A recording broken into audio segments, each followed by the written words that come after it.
Good morning, everyone, and welcome to the President's Forum. The President's Forum is an association of 18 higher education institutions committed to reinventing higher education for our diverse student population, traditional, non traditional, and adult learners. Now, each month, the President's Forum publishes content and thought leadership around an important topic in the higher education world. The topic for the month of September has been: what is one piece of advice you would give the next presidential administration and the Department of Education that's coming into power? I'm Marty Carpenter. Thanks for joining us here today. I want to introduce our two guests. Dr. David Andrews is the Chancellor of UMass Global, and he is also chair of the President's Forum. And Dr. David Scabill is president of Excelsior University to discuss. He's president of Excelsior University, and he joins us today to discuss this important topic. Gentlemen, thanks to you both for joining us. I'm going to kick off our event today with just a few questions of my own, and after that, we will open it up to any questions we may have from members of the media. So please note, for members of the media who may be joining, we'll be able to take your questions live, or you can type your questions into the chat as well. We want to make sure everyone knows a little bit about our institutions, though, before we get going. So, Dr. Andrews, let's start with you. Can you just give our audience a little bit of an understanding about UMass Global and your mission at UMass Global? Well, UMass Global is a relatively new entity, taken over from an entity that had been around for a long time, Brandman University. We became affiliated with the University of Massachusetts in September 2021. And we serve predominantly working adults. We're completely online, remote work and remote learning. And we have students across the United States and across the entire world.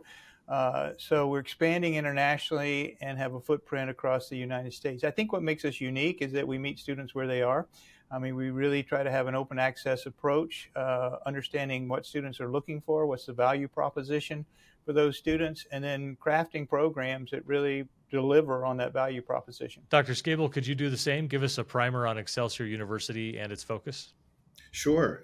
So Excelsior University is located in Albany, New York, and we were created by the New York Board of Regents in 1971 to help adult students with some college credit but no degree really finish their degrees.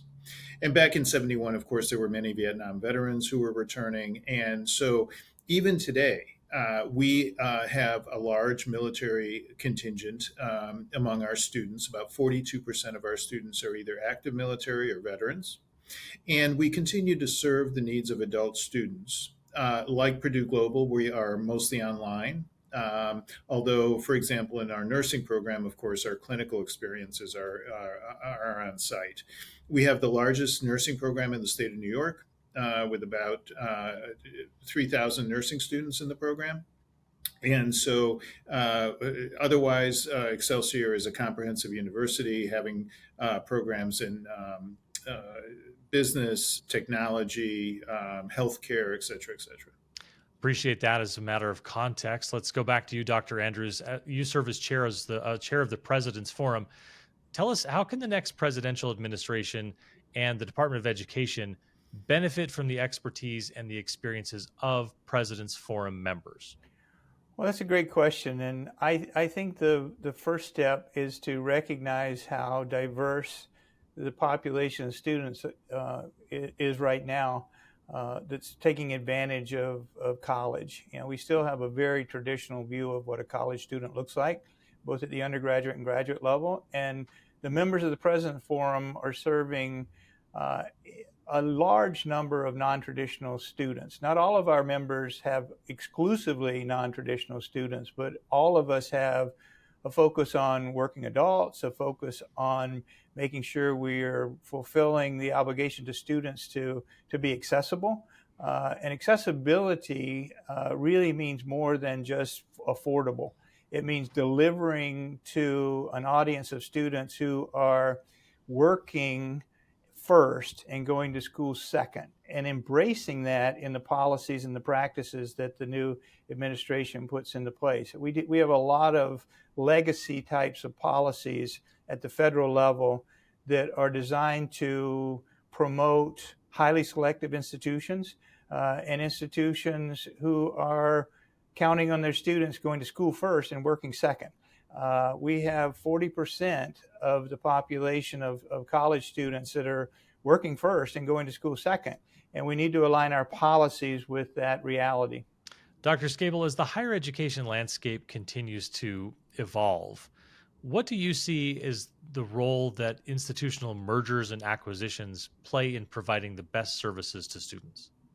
Well, so I think this is a really important issue right now because, as we know, higher education is in a significant period of turmoil and consolidation. And so many institutions, especially small private liberal arts schools, are struggling to the point of closure. Many are closing. But it's not only the small private liberal arts schools, it's also large state systems are struggling. For example, in the University of Wisconsin, they've already closed 6 campuses and are probably going to have to close more. And I suspect that other state systems are going to have to do the same. So figuring out how to continue to serve students when there will be fewer institutions is going to be critically important. And there are opportunities, I think, now and willingness among institutions to form much deeper partnerships, to consolidate programs, to work together to provide better student services and better opportunities than institutions in the past have done independently. So, for example, at Excelsior, we have been talking about creating a frictionless ecosystem for students. We call it the Constellation, where multiple institutions partner, aggregate their curricula, maybe share back-end services in some cases to reduce costs, and provide students with far greater programmatic arrays and program modalities than what any one institution can provide on its own right now. So I think mergers and acquisitions are going to be critically important as we go forward. They've already started, and the process of consolidation in higher education is going to accelerate just the way that it has been accelerating in healthcare, for example, for the past 15 or 20 years. Can I piggyback onto that? Yeah, please. You know, we were initially approved in the acquisition and affiliation with the University of Massachusetts in September of 2021. We still are not fully approved by the Department of Education. So the bureaucracy around supporting these types of mergers, acquisitions, and new opportunities for students needs to be streamlined. The regulatory environment and the risk aversion taken by the Department of Education needs to be addressed because we are not moving at the same speed that changes are moving within our society for students trying to get the credential that has the right value for them. And so we're following that very closely and trying to move that. But we also have to have some support for individual learning records. You know, students should own their own record so that they can combine things from other institutions and demonstrate the value of their credential or the progress they're making towards a credential in a very different way. These are heavy lifts for the legacy model of the traditional Department of Education. And we need a group of presidents like those in the President's Forum who are willing to raise their hand and say, wait, you know, we need to really adjust what we're doing and lead the charge in being more student-centric in the way that they can accumulate the credentials that are valuable, but also display those to those who are interested in taking advantage of hiring those people with the credentials that they have. So what I'm hearing there then is that the business world, the private sector is moving at a pace of innovation. Higher education is ready to do that, and sometimes it's government that's pulling on the reins and limiting the ability for higher education to keep up with where the market needs to be. I think that's correct. I think we have some work to do to move faster. I mean, we have some legacy models internally with faculty and governance and structures that, you know, were built to serve a traditional population. I think the members of the President's Forum have demonstrated a commitment to trying to move faster.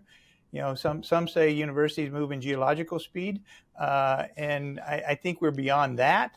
But we have to be cognizant that the rest of the world thinks we're not moving fast enough to meet the needs of our students, and we need a group that's promoting that. Well, yeah, and if I can jump in, so higher education is an extremely regulated enterprise. And many of the regulations are start at the federal level through the Department of Education, of course, from Congress on down, and then get implemented through the accrediting organizations. And and this has been both a benefit and a hindrance to higher education. It has kept the industry very stable for decades. But now, as we're seeing these large changes, what we're seeing is that the regulatory environment is not able to accommodate the changes outside of higher education and what's going on within higher education. So we need to bring the regulatory environment more in line with the rate of change and the kinds of changes that are happening in higher education. So I imagine those regulations are sort of in place to protect students, right? Those who are investing in their ongoing education. But if the focus is where it needs to be and it's on student outcomes, how can you, what recommendation would you give to the incoming administration to make student outcomes the main focus on what they're trying to accomplish? I can take a shot at that to start. I think one of the things we need to do is expand the definition of outcomes beyond just graduation within a certain period of time and retention rates. Those are great measures, and I don't think we should move away from them, but we should have other kind of value-added measures that are part of that. Because the two measures of graduation and retention rates really are highly contingent upon the entry-level requirements for the institution. If you're a highly selective institution, you're going to graduate more students, you're going to have higher retention rates because you handpicked your players. Using a sports analogy, if you handpick your players, you're going to have more that hang around and that are productive. For us, and more open access institutions, we need a more value-added type of measure, which is, did we take them from point A to point B and contribute to either their earning opportunities, their job opportunities, a change in course for them. And some of our most successful students undergraduates don't take 8 years, they take 10 years. But when they're done, the value proposition is fulfilled in a way that is incredibly valuable to those individual students. But we don't get credit for it because there's an 8-year cutoff on the length of time to the degree. And that time element is built into outcomes in a way it's counterproductive at this point. Yeah, and just to build on that, so one slight correction, Marty, to what you said. The regulatory environment is not designed to protect students. It's designed to protect taxpayers. And so what happens is that the federal government is very reticent to make changes that might endanger taxpayers. And they're very they're strong watchdogs on this issue. And so you have regulations about what students have to do to be eligible to receive tax dollars, right? Pell is structured in a very distinct way, and so are loan requirements, and all of it is structured on the inputs into higher education, how much time students spend learning. None of it is structured on the outputs or the outcomes of education. So students don't get financial aid on the basis of how smart they are or how successful they are in college. They get financial aid on how much time they spend learning. And so that is an issue that members of the President's Forum and members of the Department of Education have been talking about for a very long time. And this came particularly to a head around 2012, 2013, during the Obama administration, when there were many conversations about competency-based education and really focusing on the outcomes of education. But the regulatory environment just could not accommodate those changes that both, frankly, the administration wanted to make and higher education wanted to make. But we're still where we are, and this is why we need to really relook at the regulatory environment. We understand a currency that's so strong, the Carnegie unit kind of currency, that it's hard to break. Even though students are telling us we want stackable alternative micro credentials that equate to the same thing as credit hours. We have to map those into the time element that David has explained. How much time did you spend? So we understand this currency, and it was created for a perfectly good reason, which is so that you could transfer these credits from institution to institution, and that there was a standardized currency. It's so standardized at this point that the regulatory environment, and sometimes internally at universities, we can't get our minds off of this unit of analysis, which is tracking how much time somebody tried to spend learning rather than how much they actually learned. And it killed the competency. It slowed down the competency-based movement dramatically, and it remains a barrier to us providing employers with the right type of credentials that they can map onto the skill sets that they need in the workplace. So I think addressing that is a heavy lift with a lot of headwinds, but it's something that needs to be encouraged. Dr. Scable, what are some issues with the current acquisition and merger processes, and can the next administration begin to tackle this issue, and how do they go about that? Well, as David said earlier, it's an extremely long, drawn out process, and one of the challenges from the beginning, when an institution wants to merge with another institution, is that the department will not give clear guidance about whether they're going to allow the merger or not, and so you have to go pretty far down the path to figure out if that can happen. So if the department could provide some upfront guidance, even informal guidance, to say, these two institutions they look like they will do fine if they merge, and so we encourage them to continue down the road. Or to say, this looks like it's going to be a disaster and it's not going to work in the long run, and we strongly encourage you not to go down this path. Just that kind of guidance would be incredibly helpful without making any strong commitments. I know the department's not going to want to commit until they have more information, but at least providing that general guidance would be really helpful. While I have you both here, I want to ask this question. The President's Forum has a unique focus on working learners. And with that focus in our minds, what can a new administration and a new Congress do to prioritize working learners when they make this transition in January? So one thing that would be really nice is if we could get the Higher Education Act reauthorized.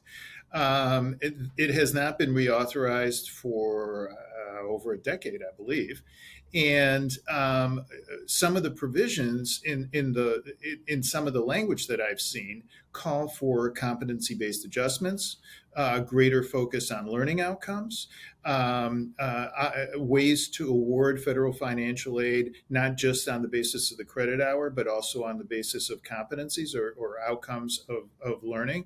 Those things would be great if the new administration could focus on and move the Higher Ed Act, the reauthorization forward. I would add to that, really embrace the value and importance of online and distance learning. It's still presented as a second-class opportunity when we know even in the most selective, highest reputation institutions, there are students that won't walk across campus from their dorm room to go to a face-to-face environment to hear a static lecture. And we've gone so far beyond the early days of online learning that literally there are advantages in the virtual and digital space that we can't offer in a face-to-face environment. And the notion that it's a sub-quality by definition has to be addressed, because the majority of learners right now are at least consuming the content, not necessarily interacting on the clinical side and skill-based, where you still need a strong face-to-face environment. But there's a tendency to just discount online learning as second class when almost every institution has students that are taking at least some of their coursework online, and a growing number where all of the coursework is taken online. But when you move into that category within the Department of Education, you move into it with a lot of skepticism on their part about how you're tracking student performance and outcomes. And this is why we have to focus on outcomes, because we'll never get away from seat time based conversations until we start have a better set of metrics on the outcome side that allow these things to occur.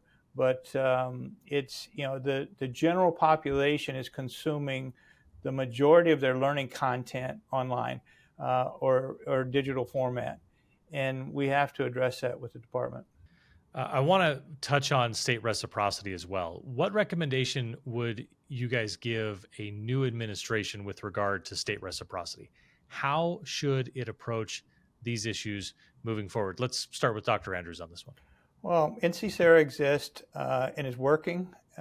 All but California, and I'm in California, has signed on for reciprocity to offer courses online in every state in the country. We are going through the process state by state in California because we're the only state that's not signed on to that national reciprocity agreement. It's cumbersome on us to do that, and so we're representing the one institution or set of institutions, national universities, in the same shape. And it's an extraordinary amount of work and unnecessary on our part. So I would say you have to continue to follow this NC-SARA based approach to, whether it's NC-SARA or something else, approach to granting reciprocity when you sign on. The challenge is also at the state level.